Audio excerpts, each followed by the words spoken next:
പോകാം. കൂത്താട്ടുകുളം നഗരസഭാ കൌൺസിലർ കലാരാജുവിനെ കടത്തിക്കൊണ്ടുപോയ കേസിൽ ഇന്ന് കലയുടെ മൊഴിയെടുത്തേക്കും. ഇന്നലെ ഇവരുടെ ആരോഗ്യസ്ഥിതി പരിഗണിച്ചാണ് മൊഴിയെടുക്കൽ മാറ്റിയത്. അതേസമയം കേസിൽ അറസ്റ്റിലായ 4 പ്രതികളെ മൂവാറ്റുപുഴ 1ാം ക്ലാസ് മജിസ്ട്രേറ്റ് കോടതി റിമാൻഡ് ചെയ്തു.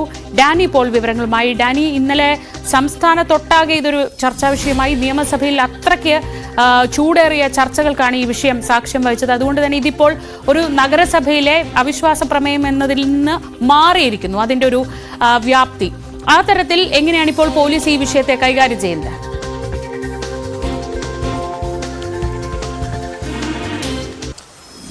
ശ്രീജ, വലിയ ചർച്ചയിലേക്ക് കൂത്താട്ടുകുളം സംഭവം മാറിയിട്ടുണ്ട്. കാരണം അതൊരു പ്രാദേശിക വിഷയം എന്നതിനപ്പുറത്തേക്ക് അത് വലിയ ചർച്ചയിലേക്കെല്ലാം തന്നെ മാറിയിരിക്കുന്നു. നിയമസഭയിലടക്കം ഉന്നയിച്ചിരിക്കുന്നു എന്നതാണ്. ഇതിൽ ഇപ്പോൾ ഈ കേസുമായി ബന്ധപ്പെട്ടുകൊണ്ട് നിർണായകമായ ഒരു നടപടി എന്ന് പറയുന്നത് തട്ടിക്കൊണ്ടുപോയ കൗൺസിലർ കലാരാജു, അവർ തട്ടിക്കൊണ്ടുപോയെന്നവരുടെ പരാതിയിൽ കൂടുതൽ വിശദാംശങ്ങൾ ചേർക്കേണ്ടതുണ്ട്, കൂടുതൽ കാര്യങ്ങൾ തനിക്ക് പറയേണ്ടതുണ്ട് എന്ന് അവർ തന്നെ പോലീസിനോട് പറയുകയും ഇത് രഹസ്യമൊഴിയായി രേഖപ്പെടുത്താൻ തീരുമാനിക്കുകയുമാണ് ഉണ്ടായത്. ഇന്നലെയായിരുന്നു അതിന് തീരുമാനിച്ച ദിവസം. പക്ഷെ അവരുടെ ശാരീരിക അസ്വസ്ഥതകൾ കൊണ്ട് ആശുപത്രിയിൽ തുടരുകയാണ്. അതുകൊണ്ട് ആ ദിവസത്തിൽ ഹാജരാകാൻ കഴിയില്ല എന്ന് അവർ കോടതിയെ അറിയിച്ചു. ഇന്നും അതേ അനിശ്ചിതത്വം നിലനിൽക്കുന്നു എന്നത് തന്നെയാണ് വാസ്തവം. കാരണം അവരുടെ ഒരു ആരോഗ്യസ്ഥിതി സംബന്ധിയായ കാര്യങ്ങളിൽ ഡോക്ടർ വിശദാംശങ്ങൾ നൽകിയതിനു ശേഷം മാത്രമായിരിക്കും അവർ കോടതിയിലേക്ക് പോവുക. അവർക്ക് യാത്ര ചെയ്യാൻ കഴിയാത്ത ഒരു സാഹചര്യമാണെങ്കിൽ ഒരുപക്ഷെ ഇന്നലത്തെ സ്ഥിതി തന്നെ തുടരാൻ തന്നെയാണ് സാധ്യത.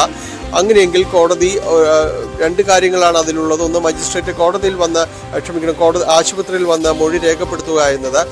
പക്ഷേ അതിൽ അത്രത്തോളം അതീവ ഒരു രോഗാവസ്ഥയിലുള്ള അത്രത്തോളം ഗുരുതര സ്വഭാവത്തിലേക്ക് പോവുകയാണെങ്കിൽ മാത്രമേ അതേപോലുള്ള ഒരു നടപടികളിലേക്ക് സ്വാഭാവികമായും മജിസ്ട്രേറ്റ് എല്ലാം തന്നെ തുനിയുകയുള്ളൂ. അവരാരോഗ്യം മോശമായി തുടരുന്ന ഒരു അവസ്ഥ തന്നെയാണെങ്കിൽ മാത്രം. അല്ല എങ്കിലുള്ളത് ഡോക്ടറോട് കൂടി അതിൻ്റെ ഒരു വിശദാംശങ്ങൾ ലഭ്യമായിട്ട് മറ്റൊരു ദിവസം പുതുക്കി നൽകുക എന്നതാണ്. അവർ കുറച്ച് ആരോഗ്യം വീണ്ടെടുത്തതിന് ശേഷം കുറച്ച് ദിവസത്തിന് ശേഷം കോടതിയിൽ ഹാജരാകുക എന്നതിൽ ആ രീതിയിലൊരു ക്രമീകരണം ഉണ്ടായേക്കാം. എന്തായാലും ഇന്ന് അതിലൊരു വ്യക്തത വന്നേക്കും. ഡോക്ടറോടുകൂടി കൺസൾട്ടിന് ശേഷം ഇന്ന് അതിലൊരു വ്യക്തത വന്നേക്കും. പക്ഷേ പോലീസിന്റെ ഭാഗത്ത് നിന്ന് ഈ കേസുമായി ബന്ധപ്പെട്ടുകൊണ്ട് പോലീസ് സ്വീകരിക്കുന്ന ഇപ്പോൾ തീരുമാനിക്കപ്പെട്ടിരിക്കുന്ന ഒരു നടപടിയിൽ എന്ന് പറയുന്നത് ഇവരൊരു രഹസ്യമൊഴി രേഖപ്പെടുത്തി അതിൻ്റെ ഒരു സ്വഭാവം അറിഞ്ഞതിനു ശേഷം കൂടുതൽ നടപടികളിലേക്ക് നീങ്ങിയാൽ മതി എന്ന രീതിയിലേക്കാണ് പോലീസ് എത്തി നിൽക്കുന്നത്. പ്രത്യേകിച്ച് ഈ കേസിൽ 4 കേസുകളായി 150 പേർക്കെതിരെ ഇടത് വലത് മുന്നണികളിൽപ്പെട്ടവർക്കെതിരെ കേസ് രജിസ്റ്റർ ചെയ്തിട്ടുണ്ട്.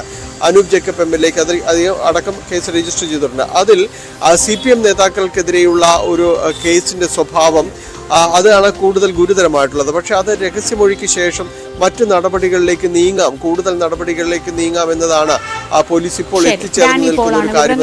കൊച്ചിയിൽ നിന്ന് നമ്മൾ വീണ്ടും തൃശൂർ ആതിരപ്പള്ളിയിലേക്ക്